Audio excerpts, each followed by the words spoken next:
বিসমিল্লাহির রহমানির রহিম। আসসালামু আলাইকুম। সবুজের ছোঁয়ার পক্ষ থেকে সবাইকে শুভেচ্ছা জানাচ্ছি। ভোর 6টায় বাগানে এসেছি। বাগানের কাজ সেরে নাতিকে নিয়ে আবার স্কুলে যাচ্ছি। তো ওর স্কুলে দিয়ে আসবো। 9টার থেকে পরীক্ষা শুরু হয়ে যাবে।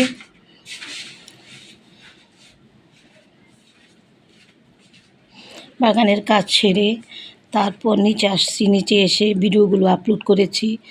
তারপর নাতিকে নিয়ে এখন স্কুলে যাচ্ছি। তো প্রতিদিন আমি এভাবে রুটিনগুলি পালন করি। তো স্কুলে দিয়ে ফেরার পথে আমি রাস্তার দুই পাশে ছাদের দিকে তাকিয়ে থাকি। কার ছাদ বাগানে গাছ আছে, ছাদ বাগান আছে, সেগুলো দেখি, ভালো লাগে। এই যে একটা পেঁপে গাছ বসিয়েছে, মাশাআল্লাহ অনেক পেঁপে ধরেছে। তারপরে পথে দেখলাম একটা ক্রোকারিজের ভ্যান, একটা বালতি দাম করলাম 100 টাকার বালতি, 120 টাকা চায়। রাগ করে আর নিয়ে আসলাম না, চলে আসলাম বাসায়। এভাবে প্রতিদিন আমার ডিউটিটা পালন করি। এই যে আমার পেঁপে গাছে কত সুন্দর পেঁপে ধরেছে। আল্লাহ হাফিজ।